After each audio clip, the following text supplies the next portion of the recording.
हम्म। Good morning बच्चों। तो चलो पहले आपसे पूछ, क्या मतलब क्या पढ़ा आपने इसमें, क्या समझे आप अभी तक, जो आपने जो कुछ लेक्चर देखा क्या समझा आप उससे, क्या पढ़ रहे हो आप? हाँ तो क्या? अच्छा, क्या होता है? फुल, हाँ फिर क्या करते हैं ये?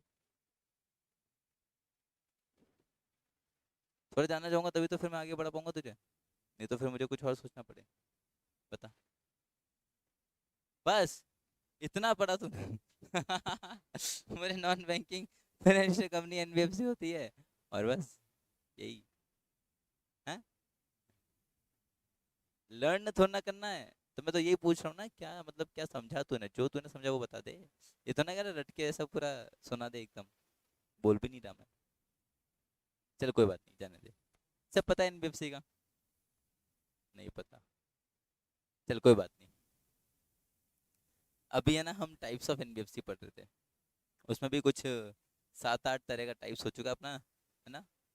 तो एक दो तरह के टाइप्स तो बाकी है, फिर उसके बाद हमारा जो है रजिस्ट्रेशन और इनकॉर्पोरेशन प्रोसेस की बात करेंगे।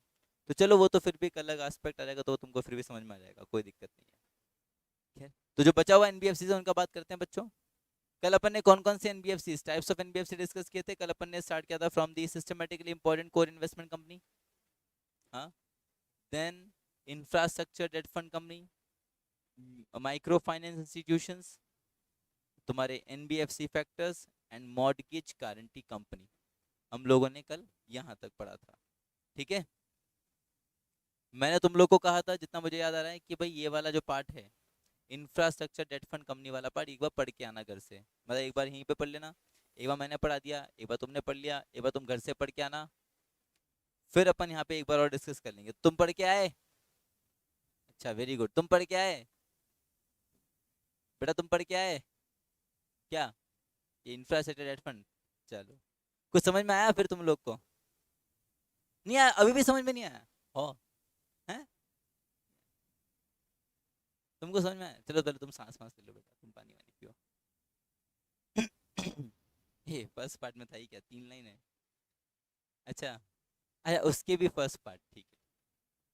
चलो कोई बात नहीं, एक बार आज वापस डिस्कस कर लेंगे तो अच्छे से आ जाएगा। एक बार क्या सब आ जाए, उसके बाद डिस्कस करेंगे, नहीं तो फिर आधे अधूरों का रह जाएगा। अच्छा, ये आज जो बच्चे तीसरे दिन लगातार लेट हो रहे हैं, आज तो इनके लिए कुछ ऐसा स्पेशल कुछ ऐसा प्रबंध करना पड़ेगा, नहीं? क्या बोलती हैं आप, ऐसा करना चाहिए?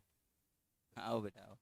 बच गई तू, ऐसा थोड़ा ऐसा इंचेस से बच गई तू, कोई बात नहीं। ये भी मैराथन भाग के आ रही है, पता है?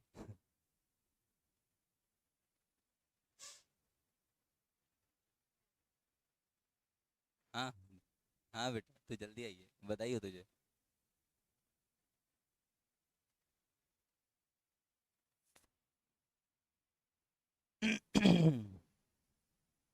मैं तो पूरा मन बना के बैठा था आज, कि आज मैं लेट आऊंगा, पर फिर भी मैं लेट नहीं आ पाया। मैंने बहुत कोशिश किया कि मैं लेट आऊं, पर मैं लेट आ ही नहीं पाया। समझ में ही नहीं आया क्या करूं क्या करूं, फिर मैंने कहा अब चल ही लेते हैं। हाँ बट मैं आ ही नहीं पाया, मैंने बहुत कोशिश किया। जो बच्चे लेट आ रहे हैं ना, देख उनमें से 2 बच्चे भी लाइव बैठे हैं। कौन कौन लाइव है जरा बता दो मुझे, है फिर आके बोलोगे, फिर मेरे को बोलोगे कि बोले हम तो लाइव थे। हाँ, तो पलक तुमने ये पढ़ा, इंफ्रास्ट्रक्चर डेट फंड कंपनी? घर पे पढ़ना होगा था ना, मैंने एक बार पढ़ा कुछ, और मतलब थोड़ा अच्छे से और।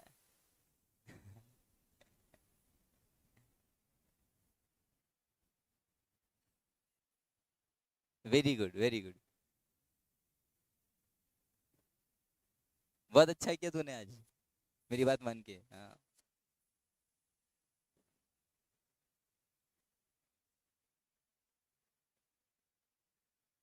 बहुत बढ़िया। अब कौन फंसने वाला है आज? एक तो श्रेष्ठ फंसने वाला है, और एक ये कशिश, बुरा होने वाला है इनके साथ।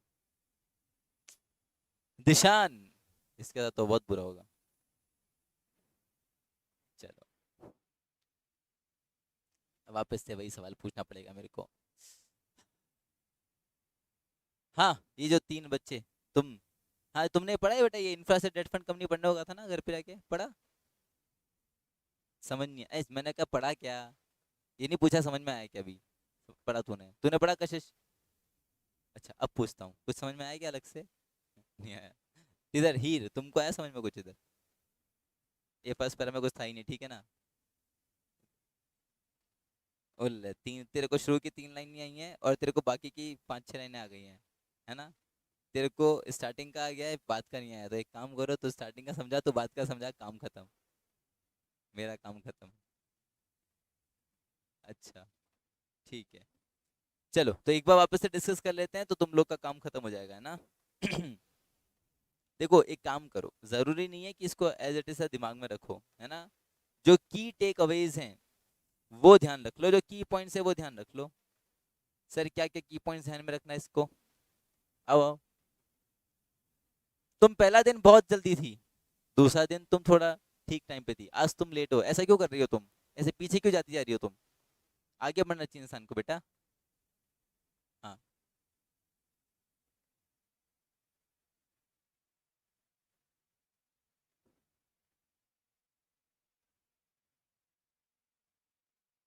हाँ, तो क्या चीजें ध्यान रखना है इसमें मेनली, कि भाई पहला चीज तो यही, ये क्या करता है? Long term financing, debt financing करता है। किसको लॉन्ग टर्म डेट फाइनेंसिंग करता है?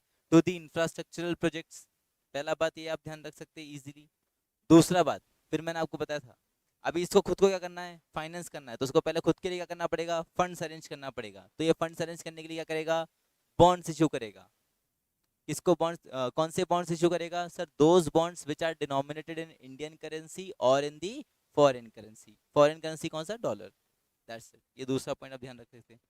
तीसरा बात, क्या बोलते हैं कि सर ये जो इंफ्रास्ट्रक्चर डेट फंड कंपनी है, इसका स्पॉन्सर, तो इसका स्पॉन्सर का एक और चीज ध्यान रख सकते हैं क्या? मेनली इसका स्पॉन्सर कौन होता है? कोई इंफ्रास्ट्रक्चर फाइनेंस कंपनी होता है, साथ में कमर्शियल बैंक्स, कहाँ गया, हाँ, साथ में कमर्शियल बैंक्स, तुम्हारे इंश्योरेंस और पेंशन फंड भी इसमें क्या करते हैं? फाइनेंसिंग करते हैं, इन्वेस्टमेंट करते हैं। क्लियर है बात?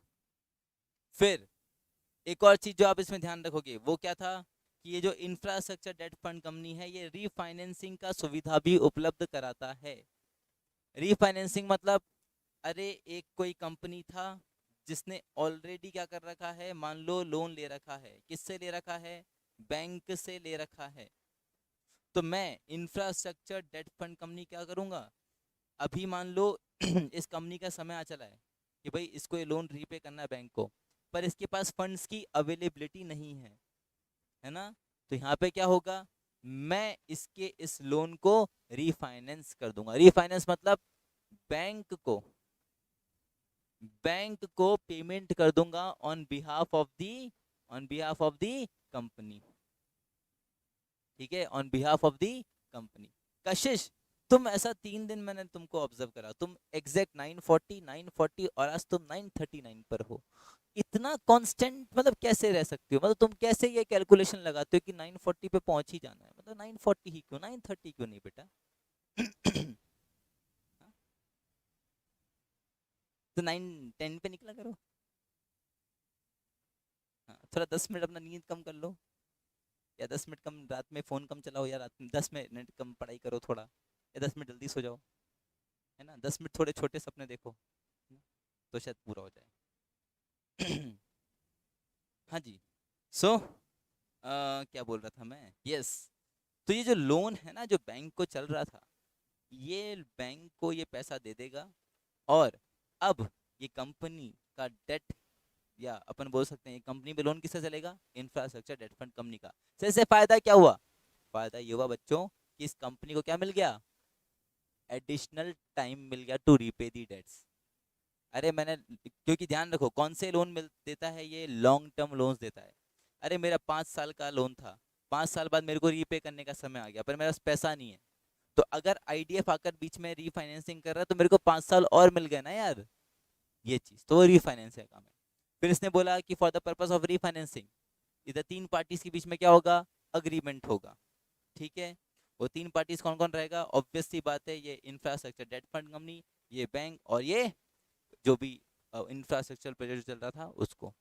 बस ये ही तुमको 3 चीजें मेन याद रखना है। बाकी ये पीपीपी पढ़ के अगर तुम कंफ्यूज हो रहे हो तो मत हो, और भी कुछ पढ़ के ये हेडरूम फॉर बैंक्स इसको लेकर कंफ्यूज हो रहे हो तो मत हो, छोड़ दो।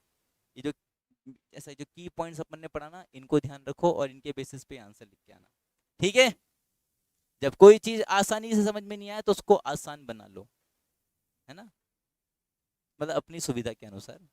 अब जरूरत है ना कि तुम इसको एज इट इज ऐसा पढ़ के जाओ, ऐसा लिख कर आओ, अरे नहीं हो पाएगा यार, कोई बात नहीं, तो उसको थोड़ा ऐसा टुकड़ों में तोड़ लो, उसको जितना आसान बना सकते हो खुद के लिए बना लो और फिर लो उसको प्रिपेयर।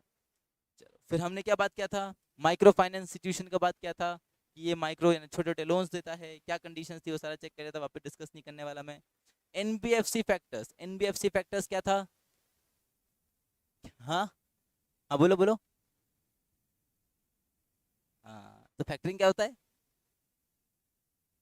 वाह, कि दूसरों की डेट्स को अपना बना लेना, ऐसा मेनली वसूली भाई का मैं तुमको काम बताया था इसमें, है ना, कि ये एनबीएफसी क्या करेगा, बैंकों के पास जाएगा और बैंकों से कहेगा कि तुम अपना डेट्स मेरे को बेच दो और ये डेट्स रिकवर करने का जिम्मेदारी किसका, मेरा, ठीक है। तो बैंकों को ही फायदा है कि उनको वन टाइम पेमेंट सारा मिल जाएगा, उनके ऊपर अब रिस्क एसोसिएटेड नहीं है क्योंकि डिफॉल्ट तो लोग कर ही देते हैं। प्लस एनबीएफसी को फायदा, मान लो पूरा डेट रिकवर हो गया तो कमाई ही कमाई है। तो this is called the factoring business. And फिर था तुम्हारा कौन, mortgage guarantee company. What is the mortgage guarantee company, mortgage guarantee company sir ऐसा था कि मेरे पास, मैं एनबीएफसी हूँ, मेरे पास तुम ऐसा फंड्स की ऐसा एक्सपेक्टेशन से आए हो, लोन लेने की ऐसा एक्सपेक्टेशन से आए हो, बट मैं तुमको फंड्स अरेंज नहीं करके मैं तुमको लोन नहीं दे रहा हूँ, मैं डायरेक्टली लोन नहीं दे रहा हूँ, मैं क्या कर रहा हूँ, तुमको लोन अरेंज करवा रहा हूँ, है ना, कि भाई मेरे पास तो पैसा नहीं है पर हाँ डोंट वरी, तुम आए हो तो तुम्हारा लोन का काम करवा देते हैं, तो तुमको मैं किसी और पार्टी से लोन दिलवा रहा हूँ bye issuing guarantee, bye issuing guarantee in favour of that person और दैट कंपनी। आया बात समझ में, तो that was the mortgage guarantee company. इधर कितना ये क्या है रिक्वायरमेंट क्या था, 90%, है ना, पर यहाँ पे ध्यान रखना ये अकेला ऐसा टाइप ऑफ एनबीएफसी आ रहा है जिसमें तुमको टर्नओवर का 90% दिया है, इससे पहले तुम हर जगह असेट्स का 90 या जो भी परसेंट था वो लेके चल रहे थे, इधर टर्नओवर का 90% दिया, तो उसको ध्यान रखना, असेट्स मत लिखाना, गलत हो जाएगा, ठीक है। और नेट ओन फंड्स का रिक्वायरमेंट कितना, 100 CR। तो जिस जिसमें भी अलग से ये तुम्हारा 50-50 ऐसा कुछ अलग से रिक्वायरमेंट है ना, तो उनको ऐसा कहीं लिख लो कि भाई इन इन केस में हमको अलग से याद करना है, और जिसमें भी नेट ओन फंड्स का रिक्वायरमेंट अलग से तो उसको भी लिख लो, तो तुमको याद करने में थोड़ा आसानी रहेगा, भूलोगे नहीं। ये तो तुम सभी को एक जैसा मान के चल लोगे और सबको एक जैसा लिखा होगे, फिर जब सब एक जैसे लिख दे तो अंतर ही क्या रहेगा। मेरी बात समझ रहे हो तुम लोग, क्योंकि जब काम आसान नहीं हो तो उसे आसान बना लो, ठीक है। चलो अब नेक्स्ट, लास्ट जो बचा था तुम लोग का, लास्ट मतलब basically second last, that is the NBFC NOFHC, that is the non operative financial holding company. ये कौन सा एनबीएफसी है, this is non operative financial holding company. अभी इसको जरा समझना। अच्छा होल्डिंग होल्डिंग कंपनी का कॉन्सेप्ट पता है किसी को यहाँ पे, ओके इन्होंने हाँ करा, और किसको पता, तुमने हाँ करा, और किसको पता है, अच्छा पुराने वालों को सबको पता होगा, नए वालों में किसी को पता है होल्डिंग कंपनी का कॉन्सेप्ट, इधर तो नहीं पता है, इधर पता है, तुमको पता है होल्डिंग कंपनी का कॉन्सेप्ट, ओ ठीक है, क्या होता है होल्डिंग कंपनी बताओ। हाँ दूसरी कंपनी के अपने पास होते हैं, जैसे मान लो तुम ऐसे कहना चाह रही हो ये कंपनी है ए, ये कंपनी है बी, तो ए के पास बी के 75% शेयर्स हैं, किसके पास, ए के पास बी वाली कंपनी के 75% ऑफ शेयर्स है, तो कौन कहलाएगा यहाँ पे होल्डिंग कंपनी, ए जो है वो होल्डिंग कंपनी कहलाएगी किसकी, बी की, क्यों, क्योंकि बी का जो मेन जो कंट्रोलिंग पावर है या जो कंट्रोलिंग इंटरेस्ट है इट इज वेस्टेड इन ए, तो बी कौन कहलाएगी, बी कहलाएगी सब्सिडरी कंपनी, ठीक है निहारिका जी, ध्यान रखना ये। होल्डिंग कंपनी कौन, अरे जो मेजॉरिटी ऑफ स्टेक ओन कर रहा है किसी दूसरी कंपनी का, तो मैं तो बन गया होल्डिंग और सामने वाला कंपनी क्या बन गया मेरा, सब्सिडरी, तो ये वही होल्डिंग कंपनी है बच्चे। तो मैं ऐसा समझो ये एक ऐसा एनबीएफसी है, समझो एनबीएफसी क्या बिजनेस कर रहा था, फाइनेंशियल यानी काइंड ऑफ बैंकिंग बिजनेस, पर क्या वो खुद बैंक था, नहीं, तो ये एक ये एक ऐसा एनबीएफसी है, ये एक ऐसा एनबीएफसी जो बचपन से बैंक बनना चाहता था पर कभी बैंक बन नहीं पाया, समझ रहे कशिश, इसका सपना था बच्चे क्या, बैंक बनना, पर ये कभी बैंक नहीं बन पाया, तो अब ये क्या कर रहा है, खुद तो बैंक नहीं बन सका, दूसरों को बैंक बनाने का काम करता है, समझ रहे हो, खुद का जो सपना था ना ये खुद पूरा नहीं कर पाया, जो अपने बच्चों से वो सपना पूरा करवा रहा है। बाप का सपना कौन सच करेगा, बेटा, बाप का बदला कौन लेता है हिंदी पिक्चरों में, बेटा, है जैसे बाजीगर, याद है, वो याद है नीचे गिर देता काजोल को ऐसा, सॉरी शिल्पा शेट्टी को, तुमने देखी नहीं? तो हाँ बोलो ना तो भाई देखो, तो यहाँ पे वही, तो जो एनबीएफसी है ना, ये खुद तो बैंक बन नहीं पाया, तो ये अपना जो बैंक बनने का जो एक वो जो इसके मन में वो इच्छा रह गई ना, ये पूरी करवा रहा है दूसरों की। तो दूसरों का बैंक बना बना करके खुश हो रहा है। चलो कोई बात नहीं, मैं नहीं बैंक बन सका तो कोई बात नहीं, मैंने सबको बैंक बनवा दिया। अब सुनना, एक और चीज आगे लिखा है इसमें, नॉन ऑपरेटिव। क्या लिखा है? Non operative. इसका मतलब कि ये जो कंपनी है ना, जिस एनबीएफसी की अपन बात कर रहे हैं, ये कोई और दूसरा काम धंधा करता ही नहीं है। समझना, ये जो एनबीएफसी का अपन बात कर रहे हैं ना, ये कोई दूसरा और कोई काम धंधा करता ही नहीं है। It is non operative.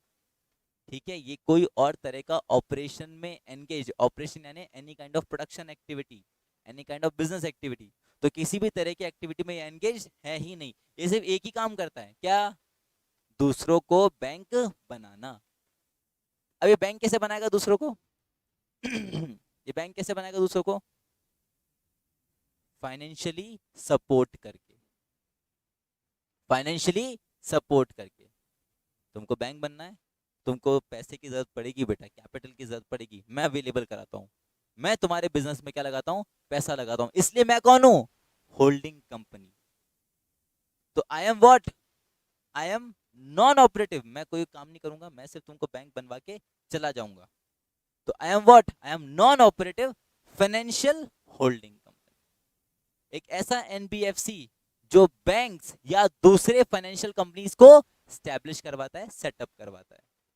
आ रहा है बात समझ में? इसके अलावा इसका कोई काम नहीं है। ठीक है, इसके अलावा इसका कोई काम नहीं है। देखो पढ़ के देखते हैं, अभी तुमको समझ में आता है नहीं आता फिर वो तुम देखना। It is a financial institution through which promoter और promoter groups will be permitted to set up a new bank. It is a wholly owned, non-operative financial holding company. ये क्या किया तुमने? तुमको नहीं पता क्या हुआ? तो वही भयंकर लेट। अब तुमको कुछ तो करके बताना पड़ेगा, तो ही तुमको बैठने दिया जाएगा। तुम आज लेट हो, तुम कल भी लेट थी। हाँ, अच्छा, you are not there at 9:30, तुम ऐसा 9:30 के बाद थी, 9:38 9:37 तक। अरे मैं तो पर सेंटर पे था, क्योंकि और बच्चा क्लास में ही था, that's why I was not there. And तुम तरसों भी लेट थी, याद करो। अब अभी तुम्हारा वो इंतजाम किया जाएगा, अभी तो बैठो फिलहाल। मैं जरा ये कंप्लीट कर रहा था, इसलिए बीच में मैं डिस्टर्बेंस नहीं जाऊंगा। एक तो मतलब लेट आओ, फिर दूसरों को और परेशान करो, ये कहाँ का इंसाफ है बेटा? ये देखो तुमने उस बच्ची को परेशान किया भाई, वो बच्ची बेचारी परेशान हो गई है। तो हाँ बोलना तू। अरे अरे क्या होता है? चलो। तुमने ऐसा बैकअप किया भी जो लेक्चर चल रहा था? तुमको बोला था ना लेट आओ, तो ऐसा सुनते हो आने का पूरा क्लास का। एक और गलती कर दिया तुमने, सीखो नीलम से कुछ। और ये क्या नाम था, तोलानी से। है जी? बेटा समझो, ईयरफोन्स नाम की सुविधा उपलब्ध है अपने पास। हाँ, घर से ला के निकलो। हाँ तो क्लास तो चालू हो जाएगा तो वैसा पॉकेट पॉकेट में रखा रहेगा फोन। मैं तो ऐसा ही करता यार। यूट्यूब प्रीमियम ले ले यार, वो ऐसा बंद करने पे भी ऐसा चलता रहता है बैकग्राउंड में। तेरे पास नहीं, मेरे से ले ले यार। चलो देखो, क्या बोल रहा था, वापस बोलना पड़ेगा। देखो यहाँ से वापस देखना। It is a wholly owned non operative financial holding company which will hold the bank, ध्यान देना, which will hold the bank as well as all other financial service companies regulated by RBI। मतलब ये सिर्फ bank ही establish नहीं कर रहा है, समझना ये, और भी कोई फाइनेंशियल इंस्टीट्यूशंस हैं, फाइनेंशियल कंपनीज हैं जो फाइनेंशियल सर्विसेज दे रही हैं बेटा, उनको भी ये सेटअप करता है। ठीक है? हाँ, और other financial sector regulators to the extent permissible under the applicable regulatory prescriptions. ठीक है?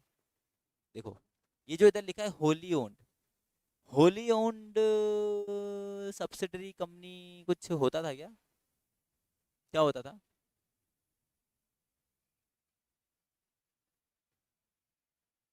यस, तो मेनली, जी, तो मेनली यहाँ पे भाई मेजोरिटी ऑफ होल्डिंग तो हम बोल ही रहे थे, तो ऐसा पॉसिबल है कि क्या पता 100% जो फाइनेंसिंग हो रही है या जो ओनरशिप हो वो किसके पास हो, इस non operative financial holding company के पास हो।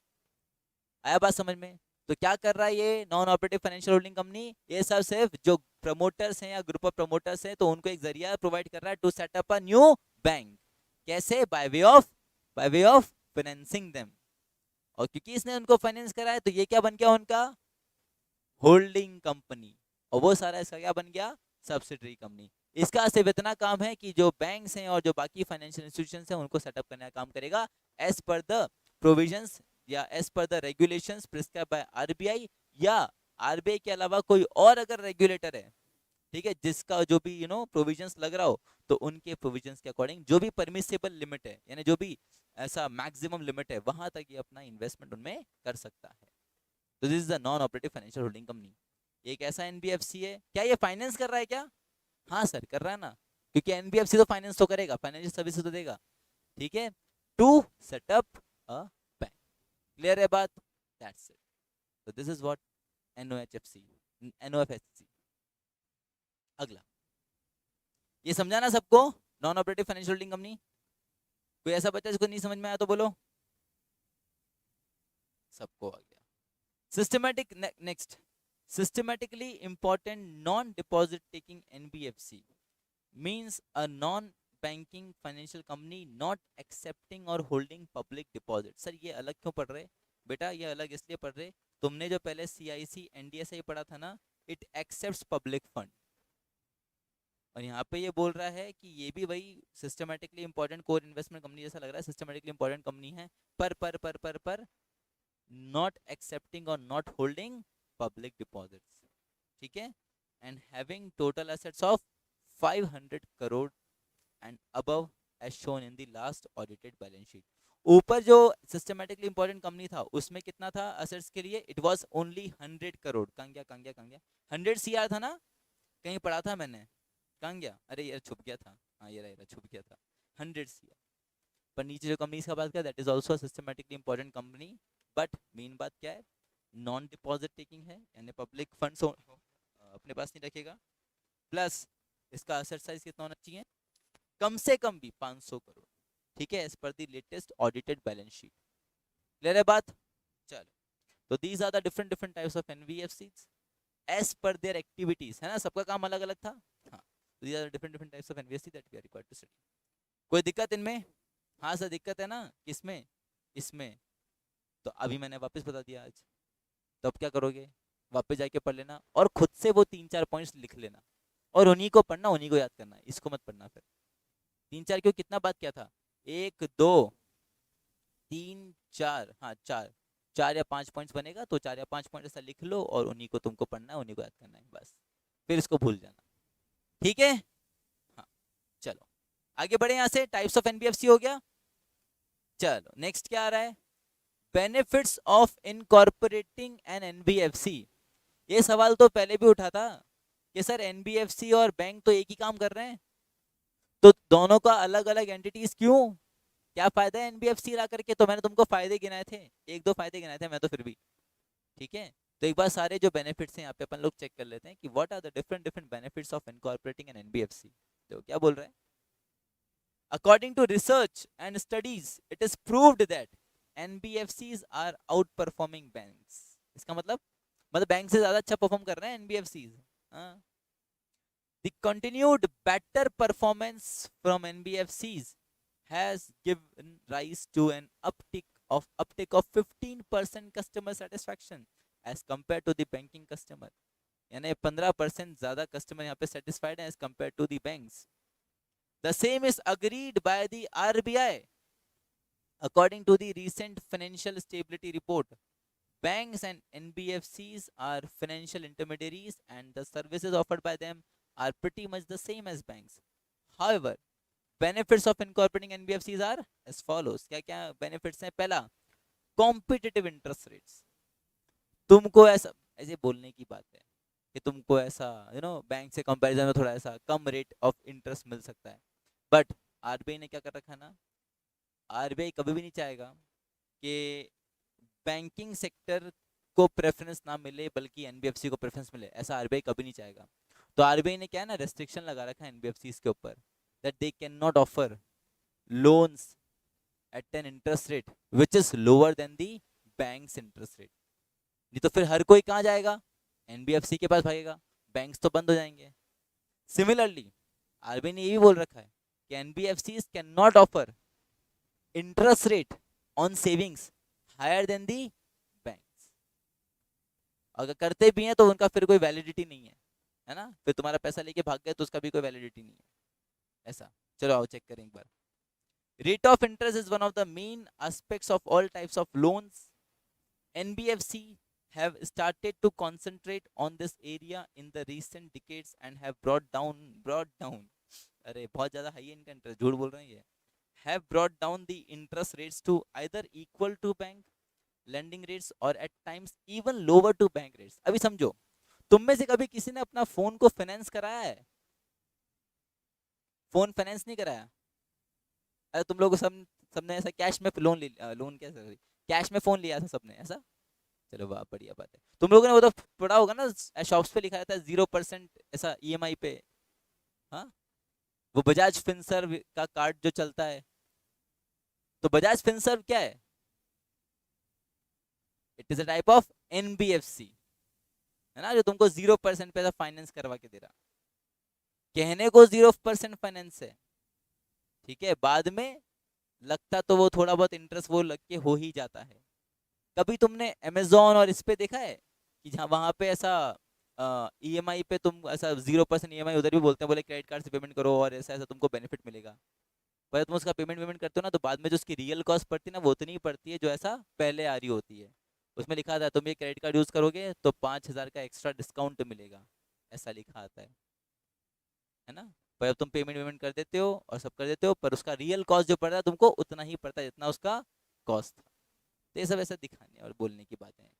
तो ये ऐसा बोल रहा है कि भाई जो ऐसा एनबीएफसीज हैं उन्होंने रेट्स को, रेट ऑफ इंटरेस्ट को कम किया या ऐसा बराबर लिया बैंक्स के, सब झूठी बात है। खैर, with all the other benefits when rate of interest is also lowered, borrowers found this more easy and affordable. This has also resulted in lower EMI for borrowers based on the income, credit scoring and repayment rate of interest is charged। देखा, अब सही बात कर दी ना इसने, based on क्या? Income, credit score and repayment rate of interest is charged on the borrowers, however it is at competitive rates। अभी समझो, मैं तुमको बताता हूँ, एनबीएफसी से लोन लेने कौन जाएगा? जिसका मे बी क्रेडिट स्कोर ज़्यादा अच्छा नहीं है ना, जिसका इनकम का ऐसा सच कोई श्योरिटी नहीं है, क्योंकि अगर कोई गवर्नमेंट एम्प्लॉय जिसका इनकम का तो प्रूफ रहता है उसको तो बैंक इजीली लोन दे देता है, समझना। जिसका रीपेमेंट कभी पास में बिगड़ा हो, तो ये सभी लोग तो किसके जाते हैं? एनबीएफसी के पास। तो एनबीएफसी फिर क्या करता है? उनसे अच्छा इंटरेस्ट रेट ही चार्ज करता है। पर ठीक है, अभी ये बेनिफिट्स बोल रहा, तो बेनिफिट्स मान लो कि भाई हाँ, इधर इंटरेस्ट हमको कम मिलता है, बैंक्स के बराबर या बैंक से कम मिलता है। ठीक, दूसरा ये तो है, ये तो बेनिफिट है ना। क्विक प्रोसेसिंग, अपन उस दिन बात बोली थी ना कि यहाँ पे तुमको लोन जो होगा ऐसा फट से क्या हो जाएगा? डिसबर्स हो जाएगा। अभी एक क्लिक करूंगा, अभी मेरे अकाउंट में पैसे आ जाएंगे ऐसा। At banks, it is very important that the applicant should fulfill the eligibility criteria, but NBFC are lenient in this aspect. This makes loan approval easier, smoother process and quicker. Most of the times, people apply for loan when they are in immediate need of money.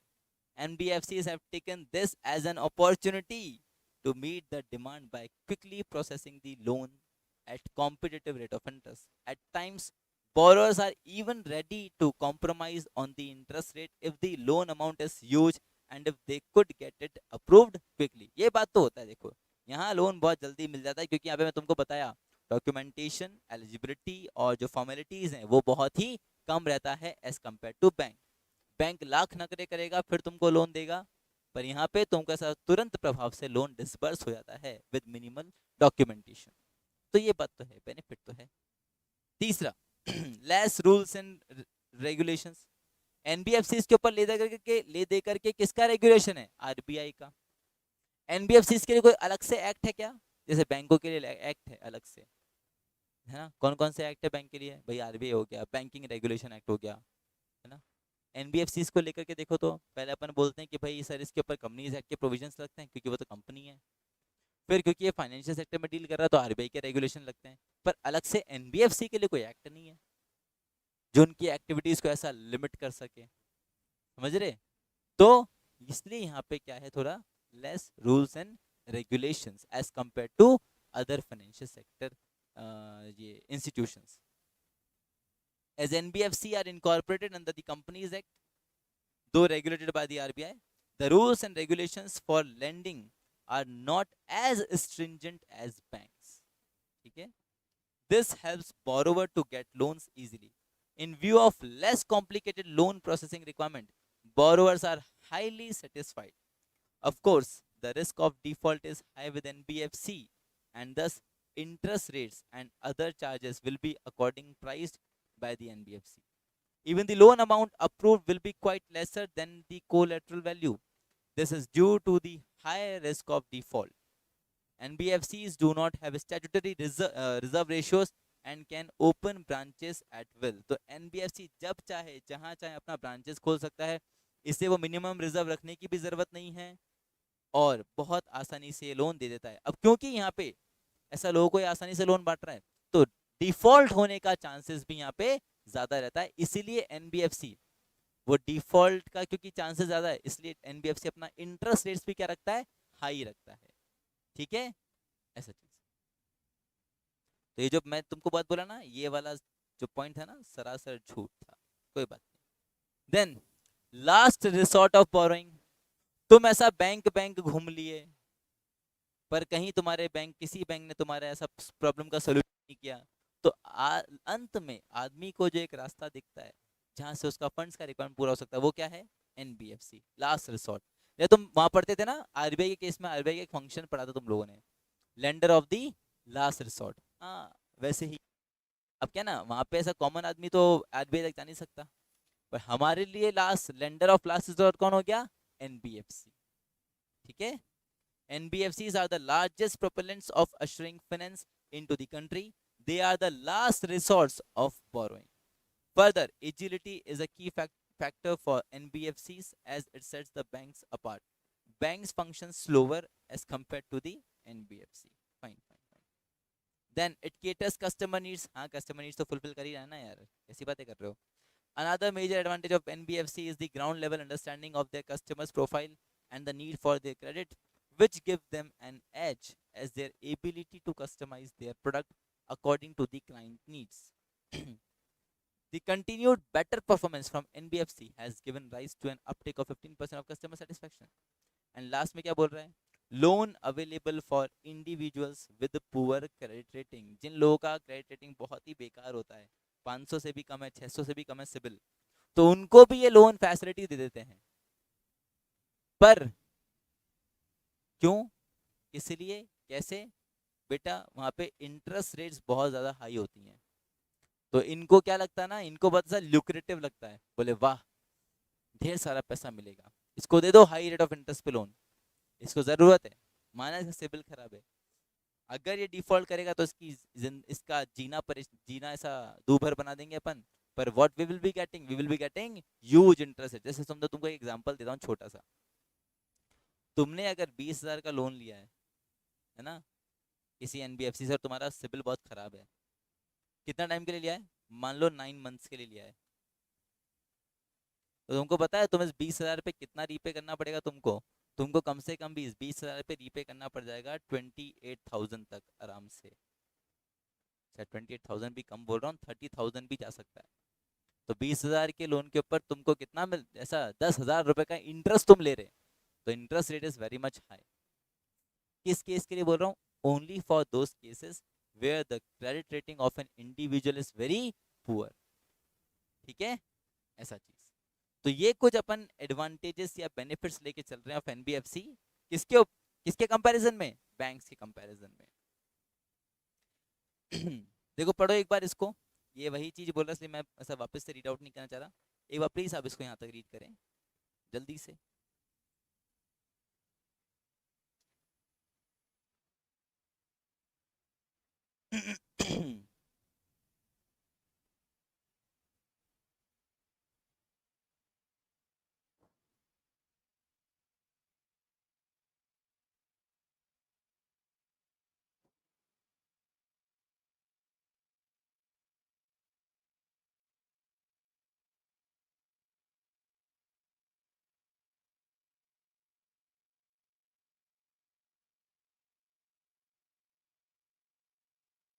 इसको पूरा read out कर लेना यहाँ तक, आगे भी कुछ नहीं बोल रहा है, सिंपल सिंपल बात बोल रहा है कि किस किस तरह का लोन दे सकते हैं, personal loan, banking loan, business loan और पता नहीं क्या क्या।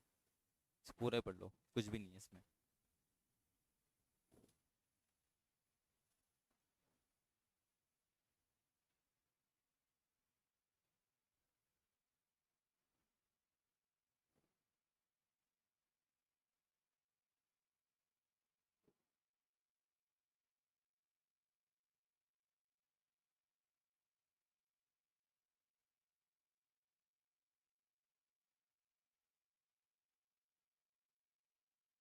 तुम्हारी बुक्स नहीं आई ना अभी? मैंने कहा था ना पता करो। तुम गए वो इंस्टीट्यूट का, तुमने कुछ पता किया? अरे नहीं, मैं उसको हर्ष को बोल रहा हूँ, बेटा देख उसको रहा हूँ मैं, तेरे को कहाँ देख रहा। कोई बात नहीं। हाँ क्या? नहीं क्या? क्योंकि बुक्स का तो बेटा तो वहीं से हो पाएगा। अपन तो सिर्फ रजिस्ट्रेशन कर सकते, वो अपन ने कर दिया, बुक्स तो वहीं से आती हैं डायरेक्ट। अब इसका तो मतलब तुमने अपना एड्रेस सही दिया था?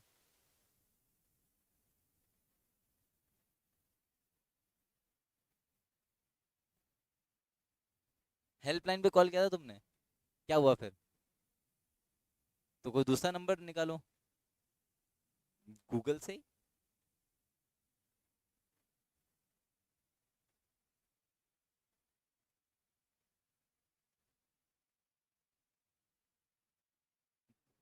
दो बच्चों का नहीं आया बुक्स, है ना? मैं ऐसा भी नहीं बोल सकता कि अजय नगर में बुक्स नहीं जाती हैं। इसको तो मिल गई। आपकी भी आ गई। देखा, इसको भी मिल गई। हाँ भाई, पढ़ के देखा ये। तो पर कहा तुम ऐसा फोन में क्यों देख रहे हो? तुम यहाँ पे देखो ना, इतना बड़ा बड़ा स्क्रीन है तुम्हारे सामने। तो कशिश को बोल दो बुक शेयर कर लेगी तुम्हारे साथ, मना थोड़ा ना करेगी वो। जबरदस्ती ऐसा फोन, ऐसे छोटी सी स्क्रीन में ऐसा आंखें फोड़ रही बेटा तू। कोई बात नहीं, पढ़ाइए, कोई दिक्कत इसमें? कुछ बोल रहा है क्या अलग से? अरे कुछ बोल रहा है क्या अलग से? नहीं बोल रहा सर, छोड़ो हटाओ, आगे बढ़ो। Difference between banks and NBFC, मैंने तुमको तीन तरह का डिफरेंस बताया था। यहाँ पे तुमको बहुत सारा डिफरेंस दिया है, फटाफट चेक कर लेते हैं इसको कि what are the difference between banks and NBFCs. Banking is acceptance of deposits withdrawable by cheques, यानी डिमांड डिपॉजिट्स। हाँ, NBFC can not accept demand deposit. NBFC क्या है? It is a financial institution that is into lending और investment और collecting monies under any scheme और arrangement.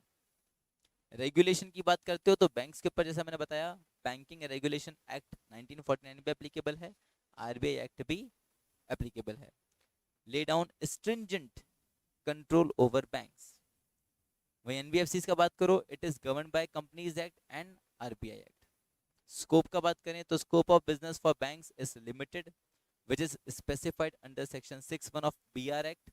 But NBFC का बात करें तो there is no bar on NBFC carrying activities other than financial activity. तो फाइनेंशियल एक्टिविटी के अलावा तुमको बताया था ना कौन कुछ कुछ एक्टिविटीज था जिनको परफॉर्म नहीं कर सकता था, बाकी एक्टिविटी कुछ भी परफॉर्म कर सकता है apart from financial business as well.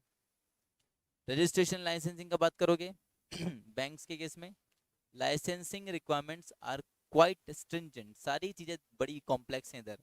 कोई बात नहीं। Transfer of share holding is controlled by RBI, but in case of NBFC formation of NBFC is quite easy. ठीक है।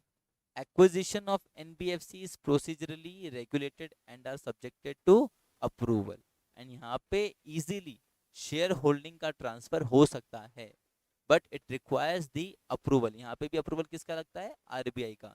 इवन मैं तुमको बताता हूँ, आरबीआई के पास तो इतना पावर है इन केस ऑफ एनबीएफसी कि वो क्या कर सकता है ना, किसी भी एनबीएफसी के बोर्ड को, बोर्ड समझते हैं ना, बोर्ड ऑफ डायरेक्टर्स को, ऐसा पूरा का पूरा बदल सकता है। फिर हाँ, और आरबीआई के पास ये पावर भी है, वो किसी भी एनबीएफ भाई एनबीएफसी को ये सर्टिफिकेट ऑफ रजिस्ट्रेशन मिल रहा था ना, किससे मिल रहा था? आरबीआई से। तो आरबीआई चाहे तो कभी भी at any point of time वो सर्टिफिकेट ऑफ रजिस्ट्रेशन को क्या कर सकता है? कैंसिल भी कर सकता है। ठीक है, वो कब करेगा? When that NBFC is performing as per the we can say against the interest of the depositors और the against the interest of the financial sector. यानी वो एनबीएफसी कुछ ऐसा काम कर रहा है क्योंकि फाइनेंशियल सेक्टर के हित में नहीं है, तो वहां पर आरबीआई उसका कभी भी सर्टिफिकेट ऑफ रजिस्ट्रेशन कैंसिल कर सकता है। लोन सैंक्शन प्रोसेस, तो comparatively it is quite complex, it is very easy and faster. restrictions on business, तो no non banking activity can be carried. Banks तो सिर्फ बैंकिंग एक्टिविटी कर सकते हैं, इसके अलावा कोई और काम नहीं कर सकते, but NBFC can not provide checking facilities. Checking मतलब अरे वो चेक्स वाली फैसिलिटीज की बात कर रहा है, ठीक है, चेक इशू करना। ओवरड्राफ्ट फैसिलिटी, बैंक्स में ओवरड्राफ्ट फैसिलिटी अवेलेबल होता है? हाँ होता है। एनबीएफसी में है क्या? नहीं है। अरे ये बैंक्स में ओवरड्राफ्ट फैसिलिटी अवेलेबल क्यों नहीं है? क्या रीजन है? ओवरड्राफ्ट तो समझते हो ना तुम लोग, है ना? हाँ चलो, तो ये बैंक्स में तो होता है, खैर एनबीएफसी के केस में ओवरड्राफ्ट फैसिलिटी अवेलेबल क्यों नहीं है?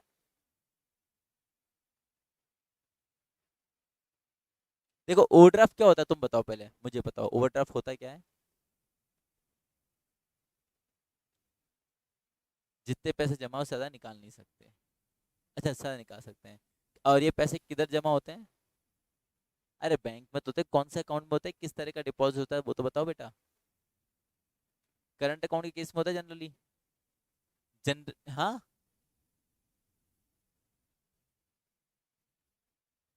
तो क्या तुम्हारे पास ऐसी अथॉरिटीज है कि तुम दूसरे के बैंक से पैसा निकाल सकती हो?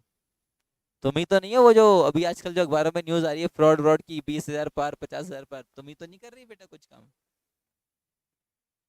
नहीं, दूसरों के हाँ, मतलब खुद के अकाउंट से बेटा। मेरे पूछने का मतलब ये था, जैसे करंट अकाउंट होता है, सेविंग अकाउंट होता है, तो जनरली ओवरड्राफ्ट का फैसिलिटी आपको सेविंग अकाउंट के ऊपर नहीं मिलता, वो किसके ऊपर मिलता है? Current account. और करंट अकाउंट में हम जो डिपॉजिट जमा करा रहे हैं वो कौन सी है? डिमांड डिपॉजिट्स, है ना? क्योंकि they can be withdrawn on the demand of the depositor ना। हाँ, पर क्या एनबीएफसी में तुम क्या करंट अकाउंट खुलवा रहे हो? नहीं। वहाँ पे क्या करंट यानी डिमांड डिपॉजिट हो रही है क्या? नहीं, तो वहाँ पे ओवरड्राफ्ट फैसिलिटी भी नहीं मिल सकती, कि ओवरड्राफ्ट फैसिलिटी हमको डिमांड डिपॉजिट्स के ऊपर ही मिलती है। ये मेरे पूछने का तात्पर्य था। कोई बात नहीं, सीख जाओगे तुम लोग भी। Privileges banks can exercise powers of recovery under SARFAESI Act and the DRT law। अभी ये क्या है? जैसे समझो, रिकवरी वाला तुम्हारा वो हो गया, ये जैसे मान लो किसी ने डिफॉल्ट करा, है ना, तो उसमें बैंक्स क्या कर सकता है? उनसे अपना फंड्स रिकवर करवाने के लिए, ये सरफाइजी एक पहले चलता था, अभी तो वो एक नया भी तो है, IBC, insolvency and bankruptcy code. पढ़ा है तुम लोगों ने अभी? अभी नहीं पढ़ा होगा, पढ़ लिया? किस कौन बोला यस? देख तू सोच समझ के यस बोलियो। हाँ, हाँ ठीक है, ये तूने अब सही कहा, तुम बोल मत देना गलती से कि तूने पढ़ा है, फिर सवाल मैंने दो तीन पूछे तो गड़बड़ हो जाएगा मामला। ठीक है, आईबीसी कोड आप लोग सुनते होंगे, ये एक अच्छा है, अभी जैसे कंपनी सेक्रेटरी के प्रैक्टिस के लिए एक अच्छा एक वो है एरिया, आईबीसी कोड, तुम लोग चाहो तो ऐसा एक्सपर्टीज कर सकते, है ना? सरफाइजी एक्ट जैसे पहले होता था, डीआरटी, ये वाला लॉ तो इतना कोई काम का भी नहीं है, कोई बात नहीं। डेब्ट रिकवरी वाला, तो ये सब जो क्या बोल रहा है कि बैंक्स क्या कर सकते हैं इन एक्ट का, इन एक्ट की आड़ में, समझना, इन एक्ट को ऐसा सामने रख करके सामने वाले से जो भी क्या हुआ है, उसका डिफॉल्ट हुआ है ना, वो रिकवर कर सकते हैं, ऐसा चीज।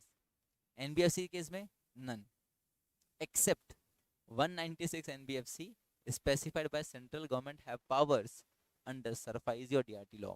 एनबीएफसी के पास ऐसा सच कोई एक्ट नहीं है जिसको ऐसा वो आगे ऐसा ढाल बना करके क्या कर सके, सामने वाले से जो डिफॉल्ट है उसका रिकवरी कर सकें। पर वो तो एनबीएफसी के एक एक्ट मतलब एक सेक्शन में दिया है इसके अंदर कि हाँ ये लोग भी चाहें तो सरफाइजी और जो डीआरटी लॉ है उसके प्रोविजंस को ऐसा यूज में लेकर के रिकवरी करवा सकते हैं।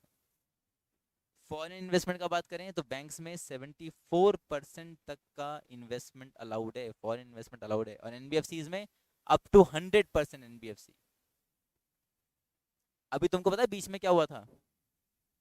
बीच में अभी ये जो कोविड वाला टाइम की बात है, बहुत सारे ऐसे यू नो ऑनलाइन ये लोन देने वाले कंपनीज खुल गए थे या एप्लीकेशंस आ गए थे प्ले स्टोर पे, which are finance by China, है ना? जो लोगों को क्या कर रहे थे, छोटे छोटे अमाउंट के लोन बांट रहे थे at a higher interest rate, और उसमें सारा का सारा इन्वेस्टमेंट किसका था? चाइना का था। तो क्यों? क्योंकि एनबीएफसीज में 100% तक का फॉरेन इन्वेस्टमेंट अलाउड है। फिर मेंटेनेंस ऑफ रिजर्व रेशियो, तो बैंक्स को तो देखो दुनिया भर के रिजर्व रेशियो मेंटेन करने पड़ते हैं, है ना? कौन कौन से रिजर्व रेशियो होता है बैंक्स के लिए, प्लीज बता दो मुझे।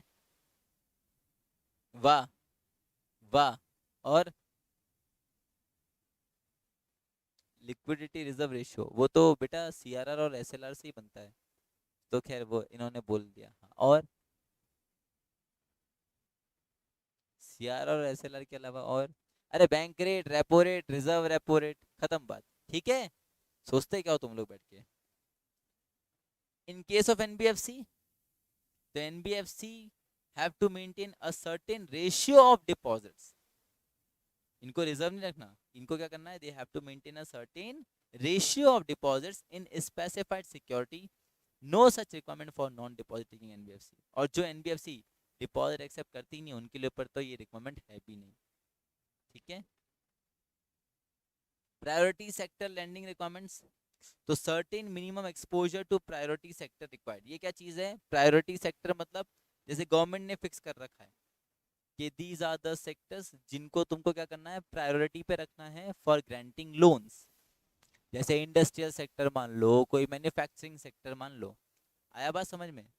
पर एनबीएफसी के ऊपर ऐसा कोई नॉर्म एप्लीकेबल नहीं है, यानी बैंक्स को तो क्या है, बैंक्स के ऊपर लिमिट है कि उनको क्या करना पड़ेगा, मिनिमम इतना इतना लोन तो किनको देना पड़ेगा, प्रायोरिटी सेक्टर्स को देना पड़ेगा। पर एनबीएफसी के ऊपर ऐसा कोई रिक्वायरमेंट नहीं है।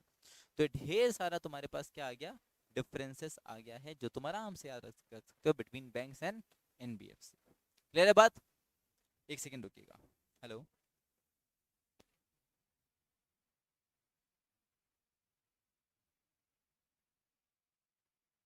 अच्छा, अब एक मिनट जरा आगे आइए, आगे अगर आपको याद हो तो हमने कुछ चीज छोड़ा था, मैंने आपको कहा था पहले हम टाइप्स ऑफ एनबीएफसी पढ़ेंगे, देन इस वाले पोर्शन को गो थ्रू करेंगे। तुम लोग तो बोलोगे नहीं, मुझे ही बताना पड़ेगा। यहाँ पर आइए वापस, सिस्टमेटिकली इंपॉर्टेंट एनबीएफसी, इनका बात हमने अभी रिसेंट में किया ही था, जो लास्ट वाला पढ़ा था ना 500 करोड़ वाला, जो पब्लिक से पैसा नहीं ले रहा था। हाँ, ये वो उसी के बारे में बता रहे हैं। तो यहाँ पे क्या है ना, तुमको थोड़ा सा कहानी की फॉर्म में दिया है कि भाई पहले ऐसा हुआ था, एनबीएफसी से अपनी मनमर्जी से काम कर रहे थे तो ये दिक्कत आ गया था, फिर आरबीआई को पता चला तो आरबीआई ने क्या करा, रेगुलेशन लगाया। ऐसे ऐसे करके कुछ तो स्टोरी फॉर्म में कुछ दिया है। आओ ये पढ़ के देखते हैं इसको, है ना, क्या बता रहा है तुमको।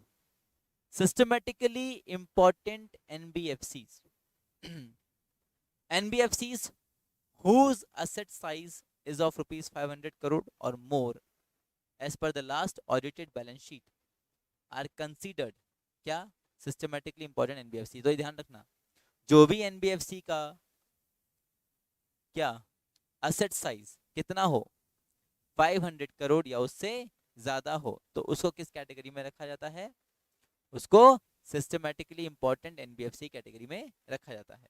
क्यों? क्योंकि 500 करोड़ का असेट्स है सर। 500 करोड़ के असेट्स का क्या मतलब समझ रहे हो तुम लोग? चलिए बताओ मुझे पहले, 500 करोड़ का असेट्स है इसका, तो इसका क्या मतलब समझ रहे हो तुम लोग?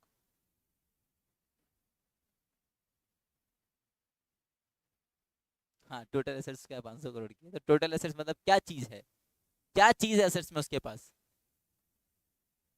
हाँ, बोलो तो बोलो, क्या क्या क्या क्या हो सकता है, तुम बताओ। हाँ बोलो, फिक्स एसेट्स बोल रहे हो आप, और हाँ बोलो ना, सही बोल रहे हो, और बिल्डिंग लैंड वगैरह यही एसेट समझ रहे हो तुम लोग? अरे नहीं, अरे एनबीएफसी की एसेट्स में फाइनेंशियल एसेट्स भी तो होती है। एक एनबीएफसी की मेन एसेट्स तो क्या होती है, कि वो जो फाइनेंशियल बिजनेस कर रहा है, लोगों को लोन वोन बांट रहा है, वही तो उसका एसेट्स है। तो अभी समझो, इसकी एसेट साइज तुम बोल रहे हो कम से कम भी 500 करोड़, तो नी नी करके देखें, 50-50 टेस्ट भी देखो, 60 वाला टेस्ट देखो, सिस्टमेटिकली इंपॉर्टेंट के ऊपर तो 90 वाला टेस्ट देखो।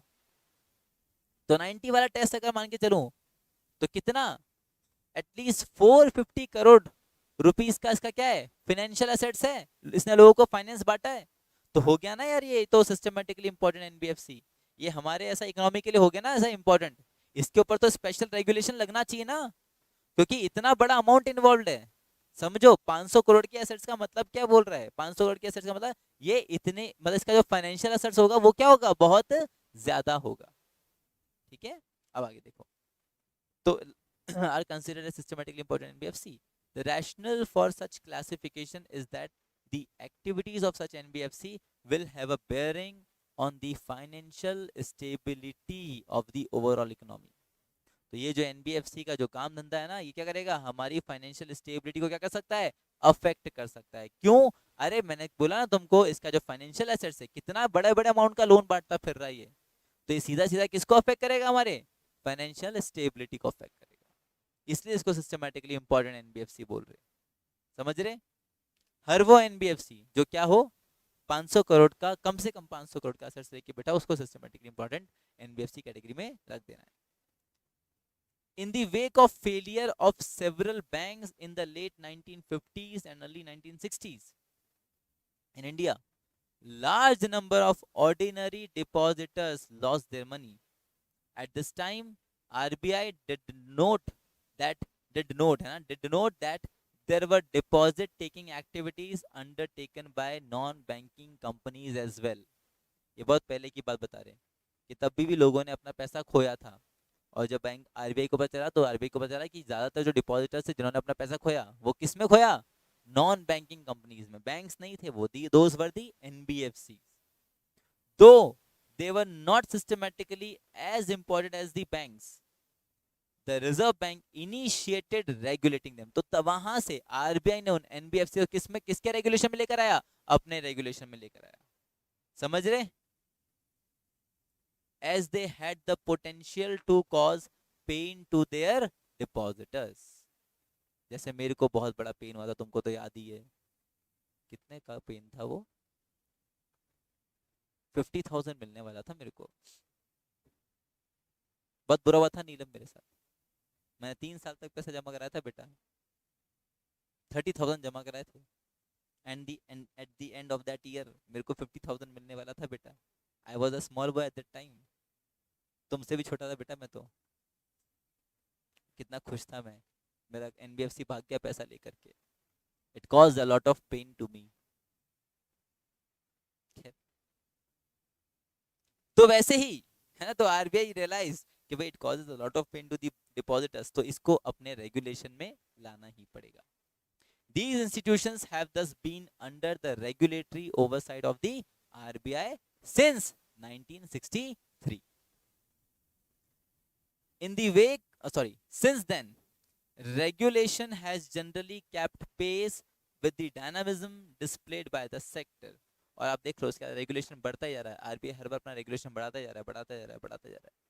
Later in 1996, in the wake of the failure of a big NBFC, 1996 में बहुत बड़ा एक वो क्या कहते हैं फेलियर हुआ था, वो एक कौन सा था यार, उसका केस का नाम मेरे को याद नहीं एग्जैक्टली, तुमको बताता, बहुत बड़ा। अच्छा, ये 1996 से लेके 2000 का टाइम पीरियड सुनना, 1996 से लेके 2000 का टाइम पीरियड था ना, 2002 इवन 2002 एंड 2003, और 2003 के बाद भी बहुत ऐसे बड़े बड़े ऐसे डिफॉल्ट्स हुए हैं। तुम चाहे वो सहारा का डिफॉल्ट ले लो, है चाहे किसी का भी डिफॉल्ट लेके चल लो, तो ये सारे डिफॉल्ट्स को रोकने के लिए, क्योंकि they cause a harm to the financial sector of the economy, plus लोगों का भरोसा कम होता है किसके ऊपर, ऑन द फाइनेंशियल सेक्टर। तो ये सभी चीजों को ऐसा ध्यान रखते हुए तो आरबीआई ने अपना रेगुलेशन हमेशा से क्या करा है, सिर्फ बढ़ाया ही है। So, in the wake of the failure of a big NBFC, the RBI tightened the regulatory structure over the NBFCs.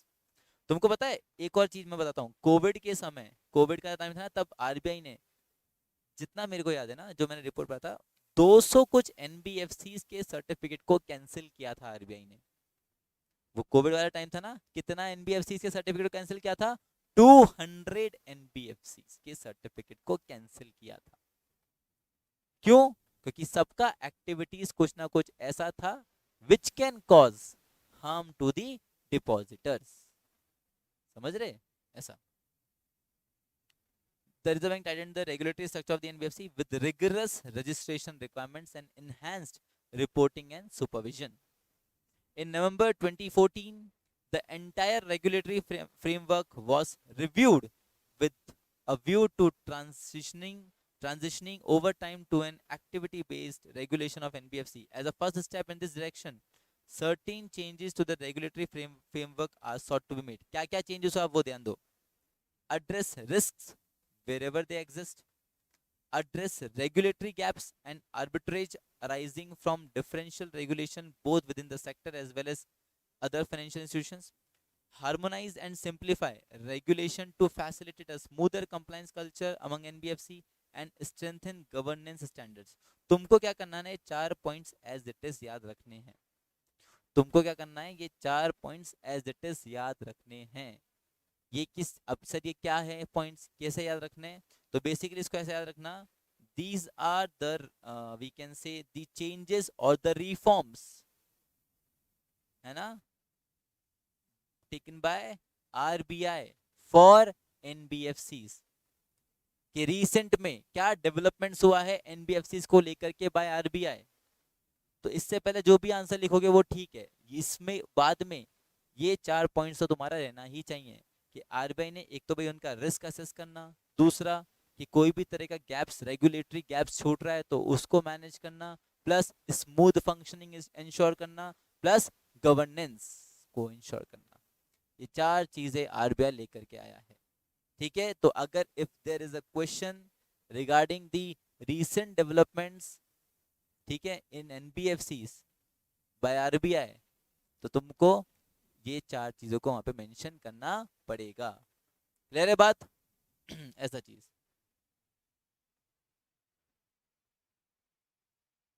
ये नहीं पढ़ने का, रेगुलेटरी सुपरविजन इनको हटाओ. स्केल बेस्ड फ्रेमवर्क,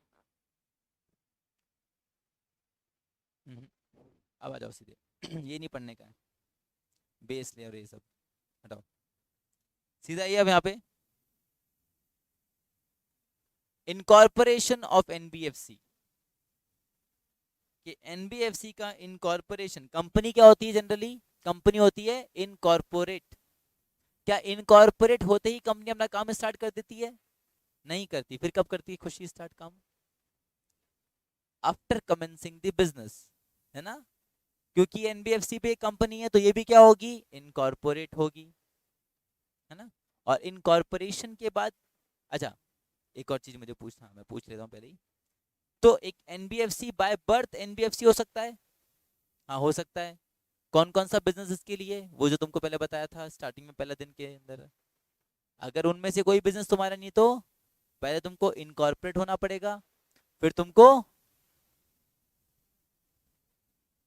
अच्छा तुम सैलरी दो देगी मेरे को? ओ बाप रे. ओ, ले लेता हूँ, रुको एक सेकंड.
सो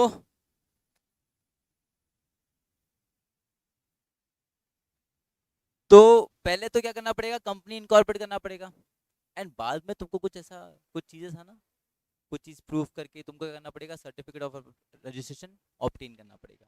तो वही चीज चलो देखते हैं। Incorporation of NBFCs. The enactment of companies act 2013 impacted many areas including banks and NBFCs. However, there have been no major changes in incorporating the NBFCs under the new act. Accordingly, NBFCs are companies incorporated under the Companies Act. ठीक है, the procedure for incorporating an NBFC is the same as any other company. अच्छा, अब ये line बोलते ही क्या है ना, तुम लोगों के ऊपर दिक्कत है।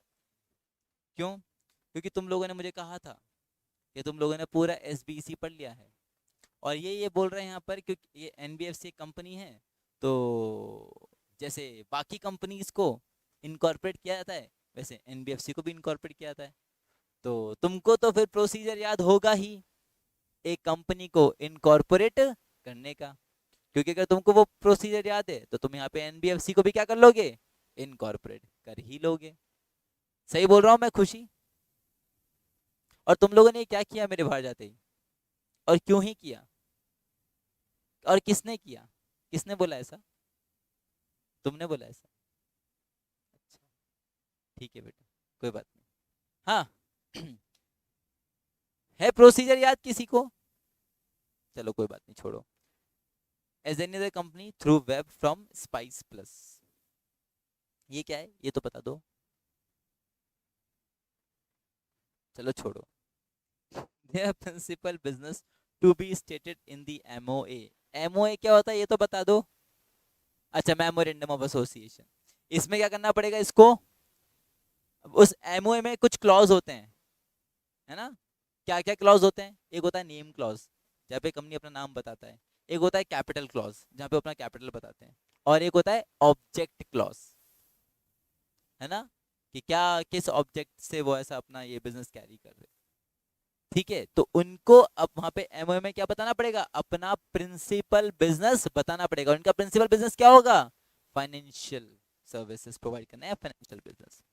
while registering under the companies act shall be lending credit, making investment। ये बताओगे तुम कि भाई हम लोग क्या करेंगे, क्रेडिट देंगे लोगों को, इन्वेस्टमेंट्स करेंगे in various types of shares and stocks, हम लीजिंग का बिजनेस करेंगे, हायर परचेज करेंगे, insurance business, chit fund business, ठीक है, and receiving deposits any under any arrangement. तो ये सारा चीजें हम क्या, ये सारी चीजें हम बताएंगे, किधर बताएंगे, हमारा MOA में। हम क्या पढ़ रहे हैं, हम इनकॉर्पोरेशन के बारे में पढ़ रहे हैं। Now registration process with RBI, तो RBI के पास कैसे रजिस्टर करवाऊं, तो इन टर्म्स ऑफ ये इसका बात क्या था कि हमने पहले 45 IA, हाँ, तो under section 45 I of the RBI Act 1934, no non-banking financial company shall commence or carry on the business of a non-banking financial institution without, क्या लिख दिया, अरे ऐसा बोल रहा है, अगर तुमको NBFC का बिजनेस करना ना, तो पहला तुमको क्या करना पड़ेगा, सर्टिफिकेट ऑफ रजिस्ट्रेशन ऑब्टेन करना पड़ेगा फ्रॉम RBI। और दूसरा चीज क्या, तुम्हारा जो नेट ओन फंड है, जो मैंने कल लिखवाया था कितना होना चाहिए, 2 करोड़। पर मैंने साथ साथ तुमको ये भी लिखवाया था कि NBFC का नेट ओन फंड का जो लिमिट दिया है वो कितना दिया है, फ्रॉम 25 लाख रुपीस और such other amount not exceeding कितना, 100 करोड़ बोला था कल ऐसा। पर तुम तो क्या लिख कर आओगे, NOF कितना लिख कर आओगे, 2 करोड़।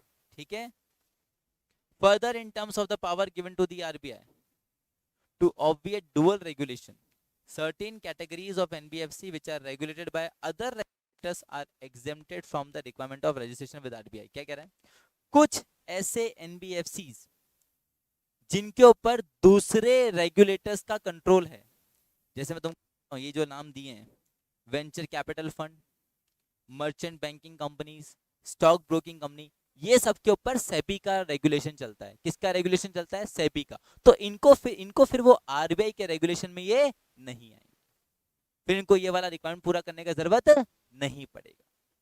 ठीक है, ऐसा चीज बोल रहा है। सेम फॉर जैसे इंश्योरेंस कंपनी पे किसका रेगुलेशन चलता है, IRDA का, इंश्योरेंस रेगुलेटरी डिपॉजिट क्या डेवलपमेंट अथॉरिटी, वेरी गुड। तो वहां पे उनको फिर ये RBI एक्ट में या आरबीआई का रेगुलेशन के ऊपर नहीं रहेगा। ठीक है, वो सब बताए कि किस में किस किस का लगता है, तो पढ़ते रहना, कोई दिक्कत नहीं है। Under the companies act 2017 Nidhi companies are required to be notified by the central government. से कोई मतलब नहीं। आओ सीधा रजिस्ट्रेशन प्रोसेस पे आओ। अभी बात ध्यान रखो, ये सब पढ़ने में तुमको थोड़ा अजीब लग सकता है ये पूरा, पर ये पूरा प्रोसीजर तुमको आना भी चाहिए और याद भी होना चाहिए। क्यों कशिश? क्योंकि सर हमारे सब्जेक्ट का नाम क्या है? Setting up of business entity, and NBFC is a business entity, और रजिस्ट्रेशन प्रोसेस यानी सेटिंग अप की ही बात कर रहे हैं। तो हमसे सीधा सीधा अगर पूछ लिया गया, मान लो पूछ लिया गया कि भाई रजिस्ट्रेशन प्रोसेस बताओ ऑफ एन एनबीएफसी, तो तुमको ये प्रोसीजर आना चाहिए, फिर चाहे इसमें कुछ भी लिखा हो, कैसा भी लिखा हो। अब समझो ये प्रोसेस है, इसमें समझने जैसा ज्यादा कुछ होता नहीं है। तुम सीधे बैठोगे, मैं भी ऐसे पढ़ा लूं, इसमें वैसे समझने को ज्यादा कुछ होता नहीं है, बट कोई बात नहीं, मैं पढ़ा देता हूँ और तुम पढ़ लो। कैसे कर, सीधे नहीं दिख रहा तेरे को? क्यों? ये गीताली की वैसे, ए Geetali what are you doing यार? एक तो तुम पहला लेट आती हो, फिर दूसरों को परेशान करते हो। This is not done Geetali. थोड़ा और इधर जाओ गीताली, क्योंकि पीछे कोई और है नहीं, किसी का एंगल बनेगा नहीं फिर। नहीं नहीं, तो थोड़ा इधर हो जाना यार। You are causing discomforts to other यार, this is wrong Geetali, this is not acceptable. अभी ठीक है, पीछे किसी का एंगल लॉक तो नहीं हो रहा? चलो बढ़िया। तो समझो मैं वापस क्या बोल रहा, ये पूरा प्रोसीजर है, इसमें समझ, मैं फिर से बोल रहा हूँ, समझने जैसा ज्यादा कुछ भी नहीं है। जो स्टेप्स दिया गया है, जो चीज दिया गया उसको वैसे के वैसे तुमको समझना, समझना तो क्या पढ़ना है, याद करना पड़ेगा।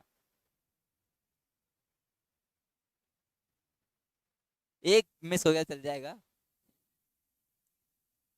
नहीं नहीं नहीं नहीं, एक मिस कर देना तू, इतने सारे स्टेप में, इतनी सारी चीजों में एक मिस कर भी दिया तूने तो ऐसा कुछ पहाड़ नहीं टूट जाएगा। ठीक है, जो समझने का था वो वहां तक तुमको मैंने समझा दिया था, टिल वो टाइप्स ऑफ एनबीएफसी। उसके बाद तुमने देखा हो हमने जो भी पढ़ा है उसमें ज्यादा कुछ चीज समझने को था नहीं। ठीक है, तो यहाँ पे हम बात कर रहे हैं रजिस्ट्रेशन प्रोसीजर। अगर हम कुछ तरीका, छोटा तरीका निकाल पाते हैं ये प्रोसीजर याद करने का, तो अपन देख लेते हैं। बाकी तो ये हमारा प्रोसीजर हमको पढ़ना ही पड़ेगा, याद करना ही पड़ेगा। तो चलो स्टार्ट करते हैं। मैं उधर पहले ही तुमको बता दूं, देखो after incorporation of the company, incorporation कैसे किया तुमने? Just like the other company by using web portal that is spice plus. ये ध्यान रखना, ऐसे बना लो तुम कोई पॉइंट। और फिर उसके बाद भी क्या करना पड़ा? आरबीआई से सर्टिफिकेट ऑफ रजिस्ट्रेशन ऑब्टेन करना पड़ा अंडर 45 आईए, और साथ में एनओएफ का रिक्वायरमेंट 2 करोड़। ठीक है, और फिर आगे ये after incorporation of the company the NBFC must obtain certificate of registration before applying for registration. The company should ensure the following. क्या? It should have minimum one director, you should have minimum one director from NBFC background और senior banker as full time director in the company. पहला बात क्या, तुम्हारे पास क्या होना चाहिए? कम से कम भी एक डायरेक्टर होना चाहिए जो किधर से हो, जिसका एनबीएफसी का बैकग्राउंड हो। एनबीएफसी बैकग्राउंड मतलब क्या हुआ नियारी का? अच्छा, उसका कोई ना कोई वास्ता रहा हो, वाह वाह वाह, बहुत बढ़िया। और या फिर एक कोई सीनियर बैंकर तुमको क्या करना पड़ सकता है, फुल टाइम डायरेक्टर की तरह तुम्हारा क्लीन सिविल रिकॉर्ड होना चाहिए, तुमने कभी भी पास्ट में कोई भी तरह का डिफॉल्ट ना किया हो, क्योंकि बुराई संग जो मेल रचाया फिर कभी ना छूटे उसका साया। याद है ना बात? हाँ, तो क्लीन सिविल रिकॉर्ड होना चाहिए। फिर अंडरस्टैंडिंग ऑफ एनबीएफसी और फाइनेंस बिजनेस, प्लस तुमको साथ साथ क्या होना चाहिए, फाइनेंस बिजनेस का समझ होना चाहिए। ठीक है, ये सारा चीज तुमको एंश्योर करना है। कब एंश्योर करना है? Before applying for registration. अभी तुम रजिस्ट्रेशन के लिए गए नहीं, तुम ये देख लेना ये सब चीजें है ना। हाँ, तो फिर रजिस्ट्रेशन के लिए आना। Every NBFC shall make an application for registration to the bank. कौन से बैंक? अरे आरबीआई। अब इधर बैंक बोला है तो समझ जाना आरबीआई की बात चल रहा है। ठीक है, in such form as the bank में specify the bank for the purpose of considering the application for registration may require, अब समझो ये जो आरबीआई को तुमने एप्लीकेशन लगाया है, ये वो 45 आईए में ही आ रहा है या वो 45 आईए का काम हो चुका है फिर ये एप्लीकेशन लगा रहा है? एक सिंपल सा क्वेश्चन मेरी तरफ से, ये जो यहाँ पे तुम जो एप्लीकेशन लगा रहे हैं ना, चलो कशिश बेटा लगा रहे हैं ना, ये सो रही है यार, ये सो रही है, ये तो सो क्यों रही है? अच्छा, होती है बेटा, जो अपना application, वो वो चुका उसके, ये एप्लीकेशन लगा रहे ताकि वो ऑप्टेन हो सके, हाँ ताकि वो सर्टिफिकेट मिल सके, समझ रहे? ऐसा मत समझ लेना कि सर्टिफिकेट ऑफ रजिस्ट्रेशन मिल गया, ना ना ना ना ना ना ना ना ना। वो अप्लाई करने से पहले ये 3 चीजें इंश्योर करो और फिर एप्लीकेशन लगा रहे हैं in order certificate of registration, ध्यान से ना, नहीं तो तुम लोग ऐसे बाद में पगला जाओगे। हाँ भाई, तो क्या बोल रहा the bank for the purpose of considering the application for registration may require to be satisfied by an inspection of the books of the NBFC। तो अब आरबीआई क्या करेगा? नखरे खाएगा, बोलेगा हम तुम्हारी बुक्स देखेंगे, सब अकाउंट्स देखेंगे, फलाना बुक्स देखेंगे, तुम्हारी बैलेंस शीट देखेंगे, उसके बाद में डिसाइड करेंगे कि तुमको सर्टिफिकेट ऑफ रजिस्ट्रेशन मिलेगा या नहीं। तो भाई देखो of the books of the NBFC or otherwise that the following conditions are fulfilled। तो कुछ conditions दे रहा है आरबीआई, क्या conditions दे रहा है? पहला, that the NBFC is or shall be in a position to pay its present or future depositors in full as and when their claims accrue। मतलब तुम एनबीएफसी हो, तुम लोगों का पैसा जमा कर रहे थे ना, कर रहे थे ना जमा, हाँ कर रहे थे, तो तुमको ये बताना पड़ेगा आरबीआई को ये इंश्योर करना पड़ेगा कि भाई हमारे पास बहुत पैसा है, हमारे प्रेजेंट में जितने भी डिपॉजिटर्स हैं या फ्यूचर में जो भी डिपॉजिटर्स आ सकते हैं, हम सबका जो क्लेम है वो क्या कर सकते हैं? सेटल कर सकते हैं। हम डिफॉल्ट नहीं, हम लोगों का पैसा लेके नहीं, हमको ये इंश्योर करना पड़ेगा आरबीआई कि हमारे पास सफिशिएंट कैश है कि हमने जिसका पैसा जमा किया है ना, हम उसको रीपेमेंट कर सकते हैं। क्लियर? पहला ये बात, तो तुमको अपनी क्रेडिबिलिटी प्रूफ करनी है, पहली बात क्या प्रूफ करना है? अपना क्रेडिबिलिटी प्रूफ करना है। दूसरा चीज, that the affairs of the affairs, यानी कि वो बिजनेस अफेयर्स की बात चल रही है, ठीक है ना, कोई दूसरा तीसरा अफेयर नहीं बताना इधर। That the affairs of the NBFC are not being or are not likely to be conducted in a manner which is detrimental to the interest of its present or future depositor। तुमको ये भी ensure करना पड़ेगा RBI को कि हमारा कोई business activity ऐसा नहीं है कि हमारे डिपॉजिटर्स के इंटरेस्ट को क्या करे? हार्म करे। हम हर उस तरह की एक्टिविटी में एंगेज है जो हमारे डिपॉजिटर्स के फेवर में हो। आया बात समझ में? आरबीआई कोई मिला के डिपॉजिटर्स की क्या चाह रहा है? सेफ गार्ड चाह रहा है, तो ठीक है प्रूफ कर दो, कोई दिक्कत नहीं। फिर that is general character of the management, बाप रे मैनेजमेंट के कैरेक्टर पे बात आ गई। That is general character of the management और द प्रपोज्ड मैनेजमेंट, या जो बन सकता है आगे चल करके, हाँ, of the NBFC shall not be prejudicial to the public interest। अब समझो, किसी एनबीएफसी में तुम गए, तुमने उसमें एनबीएफसी में पता है किसको बना रखा डायरेक्टर? विजय माल्या को, मुझे, नीरव मोदी को, तो क्या आरबीआई तुमको अलाउ करेगा सर्टिफिकेट ऑफ रजिस्ट्रेशन के लिए? नहीं करेगा। क्यों? बोले ये जो मैनेजमेंट में तुमने जो आदमी लोग बिठा ना, इनका कैरेक्टर सही नहीं है, इनका कैरेक्टर बिल्कुल भी डिपॉजिटर्स के फेवर में नहीं है, है ना। तो ये चीज तुमको प्रूव करना पड़ेगा, तुमको बताना पड़ेगा कि हमारे मैनेजमेंट में सभी के सभी जो लोग हैं वो साफ वो नहीं साफ, हाँ, साफ सुथरी छवि के लोग हैं, ठीक है, उनका बुराई से कोई वास्ता नहीं है। दे विल नॉट एक्ट, है ना, in any manner which is detrimental to the interest of the depositor. वो हमेशा डिपॉजिटर्स के हक का बात करेंगे। आया बात समझ में? ये चीज प्रूव करना रहेगा। फिर that the NBFC has adequate capital structure and earning prospects, ये तो चलो कोई दिक्कत नहीं, ज्यादा कुछ था नहीं। दैट फिर that the public interest shall be served by the grant of certificate of registration to the NBFC to commence or to carry on the business of India। मतलब अरे आप हमको सर्टिफिकेट ऑफ रजिस्ट्रेशन दो तो सही, हम तो पब्लिक के इंटरेस्ट में क्या करेंगे, काम करेंगे। हम तो लोगों को लोन अवेलेबल करा रहे हैं, जिनको बैंक लोन नहीं दे रही। हम कोई घोटाला वोटाला करने नहीं आ रहे, हमको नहीं आ रहे, है ना। तो हम जो है वो पब्लिक इंटरेस्ट में ही क्या करेंगे, काम करेंगे।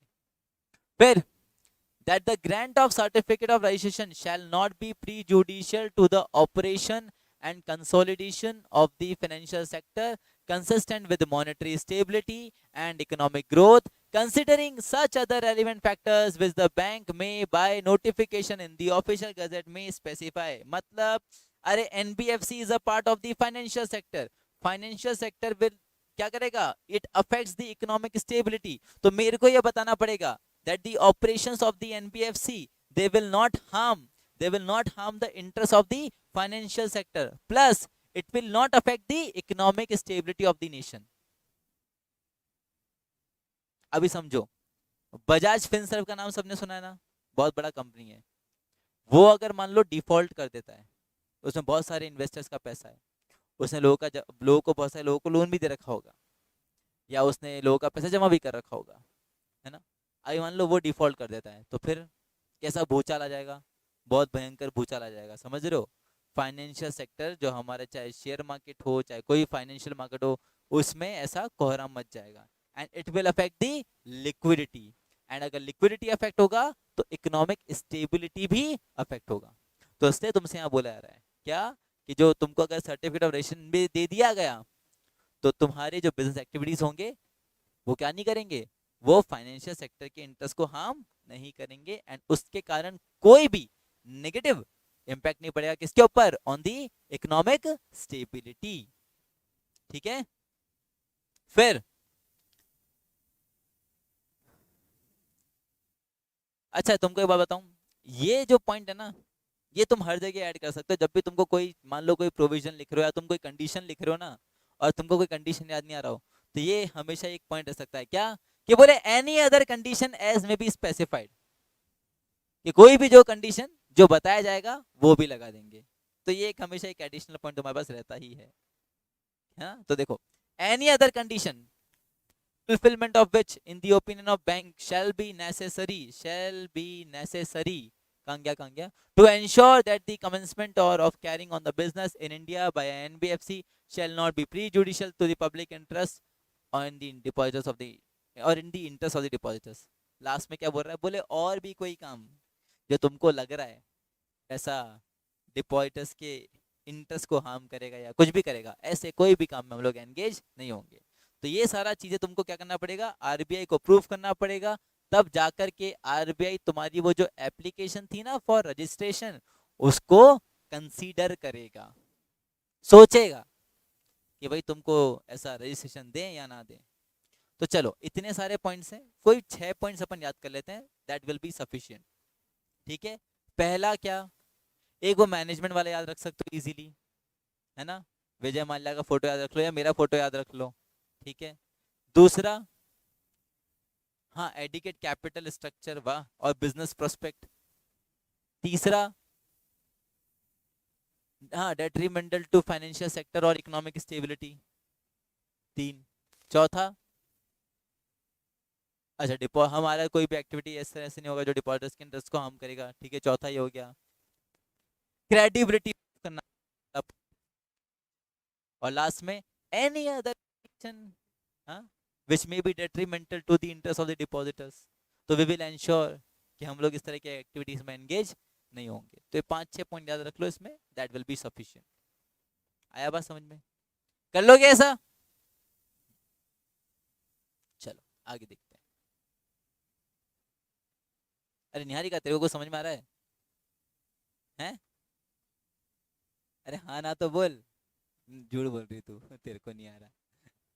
देखो नेक्स्ट फिर क्या बोल रहा है, the bank after being satisfied that the above specified conditions are fulfilled grant a certificate of registration. ये लेकर के आया सर्टिफिकेट ऑफ रजिस्ट्रेशन, लो बेटा, this is your certificate of registration, subject to such conditions which it may consider fit to impose plus भाई जब तुमको क्या दे रहा है सर्टिफिकेट, तब एडिशनल कंडीशंस भी तुम्हारे ऊपर लगा सकता है, ठीक है, अगर वो चाहे।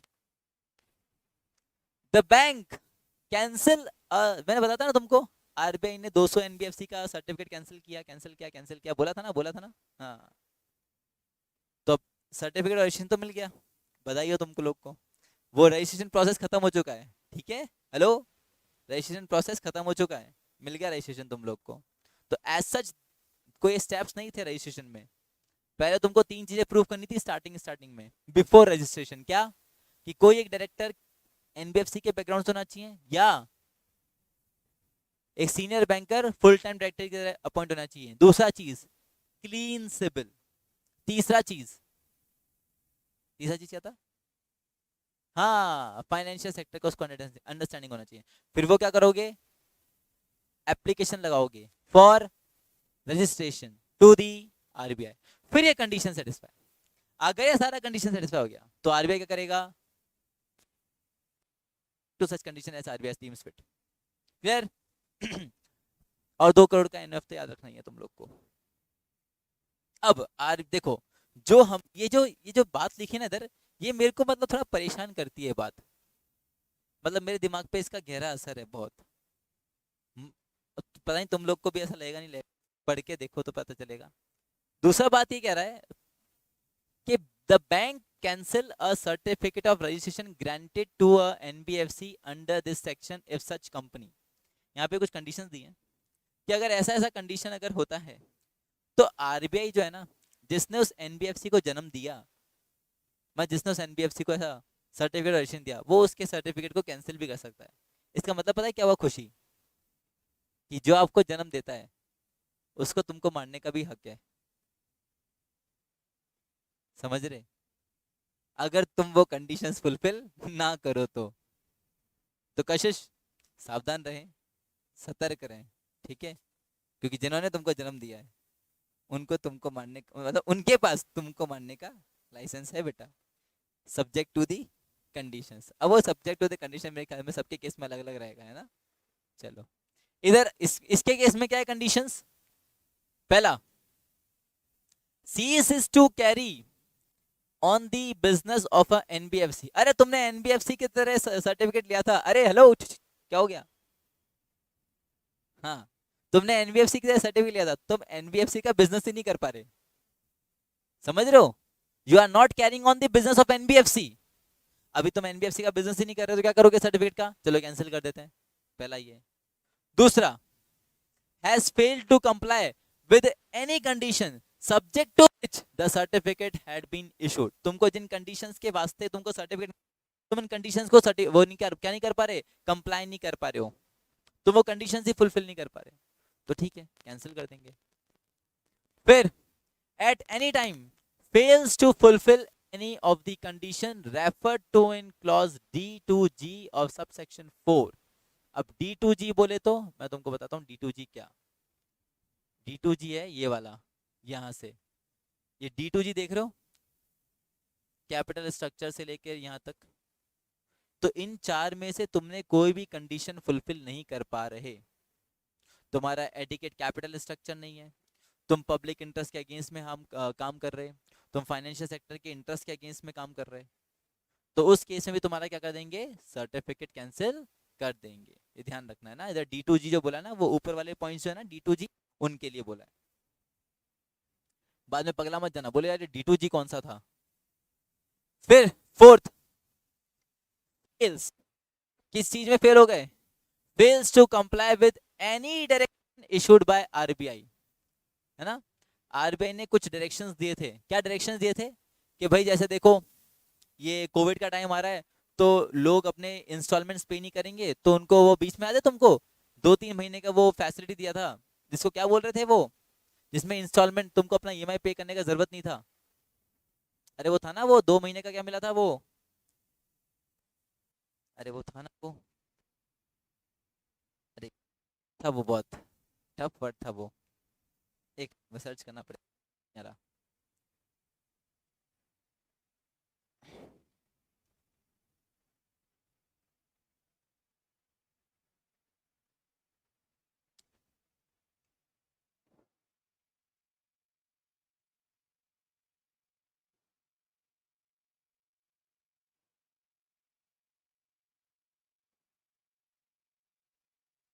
क्या सर्च करूं पर मैं, मुझे वो समझ नहीं आ रहा।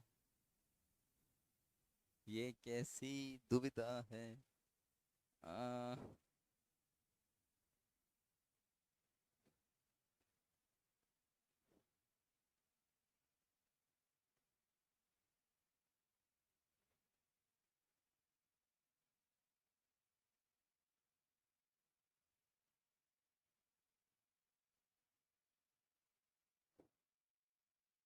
Yes, moratorium period.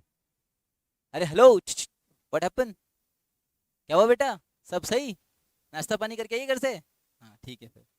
Moratorium period 2 महीने का 3 महीने का मोरेटोरियम पीरियड था, मतलब कि इस 2 महीने लॉकडाउन का था, तो तब आरबीआई की तरफ से रेगुलेशन था कि भाई अगर जिस भी आदमी ने लोन ले रखा है वो अगर अपने इंस्टॉलमेंट्स पे नहीं करता है तो उसको डिफॉल्ट कंसीडर नहीं किया जाएगा और ना ही उसके ऊपर कोई एडिशनल चार्जेस लगेगा। उसे 2 महीने का एडिशनल मोरेटोरियम पीरियड देंगे कि भाई वो 2 महीना उसको अपना जो है ईएमआई या इंस्टॉलमेंट्स है वो पे नहीं करना है। पर मान लो कोई एनबीएफसी क्या करता है, आरबीआई के इस रेगुलेशन को या डायरेक्शन को मानता ही नहीं है, बोले "अरे, तुमने तो डिफॉल्ट कर दिया, तुम तो पेनल्टी भरो"। तो आरबीआई की तरफ से जो इंस्ट्रक्शंस आया था, जो डायरेक्शंस, अगर तुम फॉलो अप नहीं कर रहे तो भी आरबीआई क्या कर सकता है, तुम्हारा सर्टिफिकेट कैंसिल कर सकता है। समझ रहे? ऐसा बात। फिर fails to maintain accounts in accordance with the requirements of any law or any direction or order issued by the RBI. तुम अपने अकाउंट्स मेंटेन नहीं कर पा रहे प्रॉपरली। जनरली अकाउंट्स मेंटेन करना कंपनीज एक्ट के अंदर आता है प्रोविजन कंपनीज एक्ट में है। वो है ना अकाउंट्स एंड ऑडिट करके वो चैप्टर आता है ना बीच में कंपनीज एक्ट के अंदर। हाँ। तो मान लो तुम क्या नहीं कर पा रहे, कंपनीज एक्ट के प्रोविजंस के अकॉर्डिंग तुम क्या नहीं कर पा रहे, अकाउंट्स मेंटेन नहीं कर पा रहे। वैसे क्या करना होता है ना, 8 साल तक के अकाउंट्स रखने पड़ते हैं ना तुमको, तो तुम अपने अकाउंट्स मेंटेन नहीं कर पा रहे हो, तो वहां पर भी आरबीआई कर देगा, तुम्हारे कैंसिल कर देगा सर्टिफिकेट को। प्लस टू सबमिट और offer for inspection its books of accounts and other relevant documents when so demanded by an inspecting authority. अभी क्या है ना, आरबीआई को शक है। क्या शक है सोफिया? सोफिया नहीं, क्या नाम है तुम्हारा? कशिश, हाँ। क्या था यार? हाँ, क्या पूछा था इस? कशिश, हाँ हाँ हाँ हाँ हाँ हाँ। किसको शक है? आरबीआई को। आरबीआई को शक है, कशिश, कि ये जो एनबीएफसी है ना, इसमें कुछ तो घोटाला चल रहा है, ये कुछ तो गड़बड़ करने वाला है। पर मुझे शक है बेटा। अब इस शक को ऐसा यकीन में कैसे कन्वर्ट करूं मैं? तो मुझे क्या करना पड़ेगा, इंक्वायरी बिठानी पड़ेगी, इन्वेस्टिगेशन करवाना पड़ेगा। तो मैं अपनी तरफ से एक इन्वेस्टिगेटिंग ऑफिसर को भेजूंगा। अब उस बंदे को इन्वेस्टिगेशन करना है, जांच पड़ताल करना, तो वो तुमसे क्या करेगा, डॉक्यूमेंट्स डिमांड करेगा, तुम्हारे अकाउंट्स डिमांड करेगा। तो तुमसे जब तुम्हारे डॉक्यूमेंट्स और जो अकाउंट्स डिमांड कर रहा है, तुम क्या नहीं कर रहे, तुम अपने डॉक्यूमेंट्स प्रेजेंट नहीं कर रहे हो। समझ रहे हो?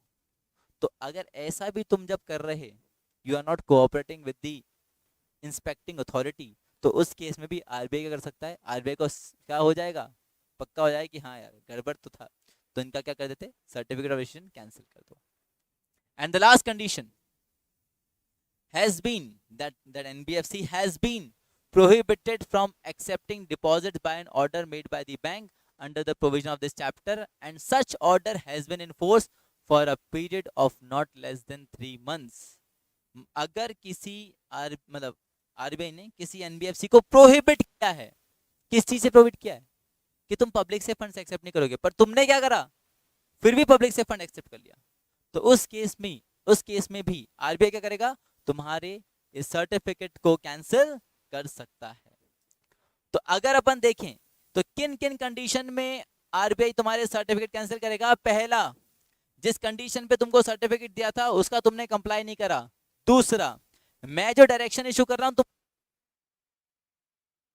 तीसरा, तुम एनबीएफसी की तरह बिजनेस कर ही नहीं रहे हो, तुमको एनबीएफसी के लिए सर्टिफिकेट दिया था but you are not carrying on the business of an NBFC, तो वहां पे भी मैं क्या कर सकता, तुम्हारा ये जो सर्टिफिकेट है कैंसिल कर सकता। एंड फिर fails to comply what with the direction of RBI, fails to maintain accounts and fails to submit the documents to the inspecting authority। ठीक है। और फिर एक क्या पढ़ा अपन ने कि जहां पे जिनको पब्लिक से फंड एक्सेप्ट करने के लिए मना किया था फिर भी कर लिया तो उस केस में भी सर्टिफिकेट कैंसिल हो सकता है। तो अभी अपन ने इसमें यहां तक क्या पढ़ा बच्चों, एक पहले पढ़ा रजिस्ट्रेशन का प्रोसेस और दूसरा पढ़ा कैंसिलेशन कब होगा, कि what are the conditions when RBI can cancel the certificate of registration. अब मैं तुमको एक बात बताता हूँ, जब आप ईबीसीएल में ये चीज पढ़ते हो ना तो वहां पे मे बी ये कंडीशन ऑफ कैंसिलेशन या registration process as it is नहीं दिया हुआ है, पर वहां पर भी ये वाला क्वेश्चन आ सकता है। तो जब भी तुम ये एनबीएफसी का टॉपिक प्रिपेयर करो मेक श्योर कर लो कि इधर का कंटेंट भी पूरा हो जाए और उधर का कंटेंट भी पूरा हो जाए, ठीक है, क्योंकि एनबीएफसी तो एनबीएफसी है, ऐसा चीज। तो यहां तक पढ़ा अपन ले, यहीं तक पढ़ते हैं आज इसको, है ना, ये तुम लोग अभी इधर उधर गिरते पड़ते नजर आओगे कोई मतलब नहीं रहेगा। चलिए, तो थोड़ा बहुत और बचा है इसमें, एनबीएफसी के बारे में थोड़ा बहुत और बचा है, उसके बाद तो फिर वैसे भी अपन लोग हाउसिंग फाइनेंस कंपनी और बाकी कंपनीज जो कि थोड़ा ऐसा लीनियंट है as compare to the NBFC वो अपन स्टार्ट करेंगे, ठीक है। तो कल, कल अच्छा संडे है, कल के क्लास का तुमको इन्फॉर्म कर दिया जाएगा शाम में, है ना। वैसे तो देखते हैं, रख लेते हैं, सोच रहे हैं कि इसको करा दें, है ना। और यस, क्योंकि दिस विल टेक टाइम, अभी भी थोड़ा बाकी है, काफ़ी चैप्टर थोड़ा बड़ा भी है और थोड़ा बीच में थोड़ा ऐसा टफ भी था, तो इट विल टेक टाइम। चलो, you will be informed about it. आज यहाँ पर रिवाइज करना अच्छे से, है ना, नहीं तो तुम लोग को ऐसा समझने में मुश्किल आएगा, रिवाइज जरूर कर लेना। और जिन लोग ऐसा पहली दिन क्लास में आए थे वो ऐसा पिछले 2 दिन का लेक्चर जरूर कर लें, जिन लोग समझ रहे। चलो।